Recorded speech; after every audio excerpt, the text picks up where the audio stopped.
Today I will show you an action thriller film from 2020 titled Unhinged. Spoilers ahead, watch out and take care. It is a particularly rainy night and the man is seen sitting in his pickup. He's obviously troubled. First he takes his wedding band off and throws it away, lights a match, and then gets out of the car with a gas canister and a hammer in his hand. Breaching the house doors, he alerts the inhabitants that run toward him only to be violently taken down. He pours gas all over the house and lights it on fire. As he drives away, the house blows up. Rachel is sleeping on the sofa and gets woken up by Andy, her lawyer and best friend. He tells her that her soon-to-be ex-husband wants her house and that they should file an objection. She cuts the conversation short when her son comes in and tells her that she should get dressed or they'll be late. The son Kyle is in the dining room with his uncle Fred, who's talking to his elderly mother. The violent attack from earlier is being mentioned on the news, saying the man was the woman's ex-husband with a history of substance abuse and violence. Fred and Kyle talk as Rachel searches for her candy cane scissors. Fred's girlfriend joins them on the table and they talk about their financial problems, particularly about their mother's nursing home costs. She leaves with Kyle and they get in their terribly old car. They end up stuck in traffic and argue about taking the freeway. The mom decides to do it even though her son protests, saying they're going to be late while driving.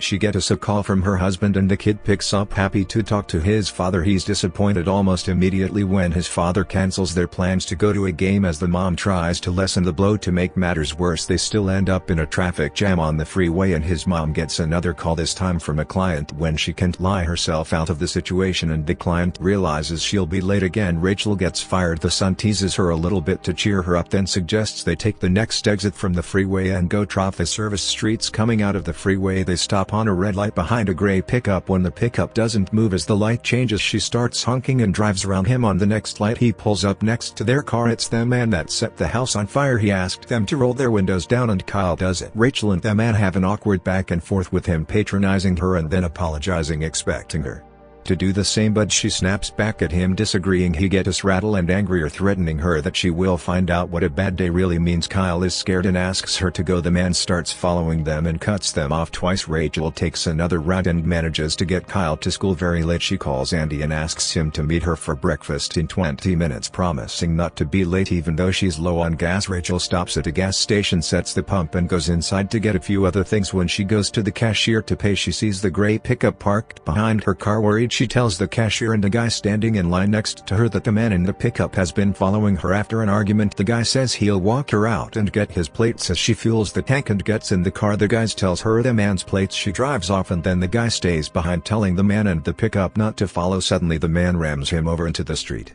and he gets hit by a second car while the pickup continues to chase after Rachel. She tries to lose him on the way, but they get stuck in a traffic jam again with him right behind her. He rams in her car over and over, but no one reacts. They start driving again and Rachel can't find her phone to call for help. The man pulls up next to her and shows her that he is her phone.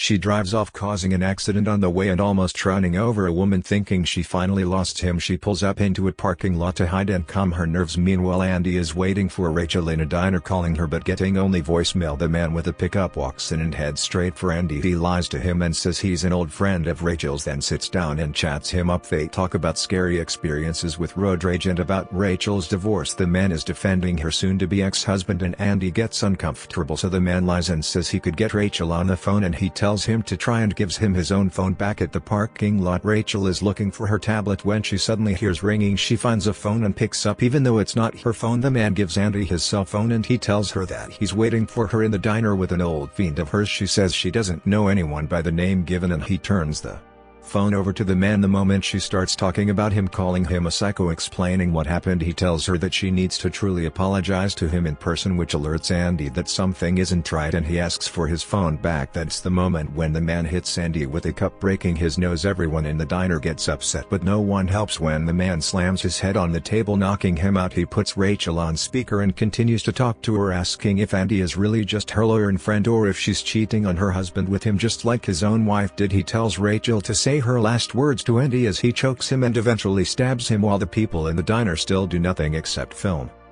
The situation: as the man is walking out of the diner, he tells Rachel that Andy is dead. She tries to plead with him and apologizes, but the man doesn't believe her and speeds away. The man calls her again from her own phone and starts reciting all the messages she's gotten, including one from her son's school. He starts toying with her and asking her to choose who he should kill next from her contact list. When she refuses, he sends all her money to her husband and threatens to go after her mama and to burn her house down. Rachel chooses herself, but he doesn't accept and asks for another name. She chooses the name of the client that fired her. He hangs up and Rachel immediately calls the police. They arrive at the house of her client, but the man isn't there. Back at the house, Fred is watching what happened in the diner on the news. There's a strange noise coming from the other room and his girlfriend doesn't respond to his calls. He goes to check on her and on the way he sees the pickup parked before the house. The noises continue and it follows them. With a knife on hand, the man appears holding his beaten-up girlfriend and telling him about what happened with Rachel. He says he feels insignificant and that the only thing he has left is violence and revenge, so he kills Fred's girlfriend and then sends Rachel a photo of him with her brother. The man calls her again and she tells him she called the police, which he already knows. He checks the tracker on Rachel's phone, sees that she's in front of Kyle's school and tells her that she has 3 minutes to pick him up and drive away or he'll kill Fred. He tells Fred to write her a letter blaming her for his girlfriend's death, all the while pouring gasoline on him. Meanwhile, Rachel gets her son out of school. As they're driving away, she calls the man back telling him she is Kyle. The man tells her to put him on speaker or he'll light her brother on fire. He makes Fred read the letter he wrote saying Rachel is responsible for everything that has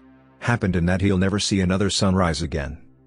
Suddenly a police officer walks into the house and the man hides behind Fred. He lights Fred on fire and runs, but the cop shoots him in the shoulder. Rachel can hear everything happening on the phone. She stops the car and breaks down as Kyle tries to comfort her. The phone rings again. It's the man telling her Fred is dead. He threatens Kyle, but she threatens him back, done with all of his garbage, and smashes the phone. Her and Kyle get in the car and head to the police station. On the way there, they realize that he might be tracking them with Rachel's tablet. Kyle finds it tapped beneath her seat and wants to throw it out the window, but Rachel has the idea to track the man with a tablet like he tracked them before. Kyle realizes that he's right in front of them, having stolen her neighbor's van. They see a police car in front as well, and Rachel tells Kyle to put his seatbelt on. Pulling up on the side of the van, headed straight to the police car. Kyle tries to get the cops' attention, but the man figures out what they're doing and rams the police car, causing a massive car crash. He keeps following them and catching up. Kyle calls the police from the tablet, but they tell them that they can't do anything to help. The tablet runs out of battery and they are left on their own. Rachel decides to go to her mother's house, where the neighborhood is just complicated enough to slow the man down a little. She speeds up and he follows, causing car crashes on the way. She manages to trick him and lose him for a moment, just long enough to get to her mother's house and let Kyle inside. When he gets there, he activates the panic button on the alarm, then gets a flashlight and hides upstairs in a secret compartment. Meanwhile, the man is riding around in the neighborhood looking for them. He sees the car and stops to take his meds and gather himself. Suddenly Rachel rams into him with another car. She walks up to his car, but he grabs and pins her to the ground. He tells her that she'll always remember him, what she could have done to save her boy. With Rachel down, he goes after Kyle in the house, calling for him, lying it's the police. The kid makes a noise and Rachel appears in the hiding spot, but so does the man. They fight with him and going after Kyle constantly, and Rachel relentlessly attacking him so he can't get to him. He knocks her over and starts strangling her son, but she finds her candy cane scissors and stabs him, finally killing him. The police eventually arrive at the house. Rachel and Kyle are approached by the police officer that found Fred, and he tells her that he's still alive. They drive toward the hospital to see him, making sure they don't anger anyone else on their way there. Make sure to subscribe and turn on notifications so you can watch more videos like this. Thanks for watching.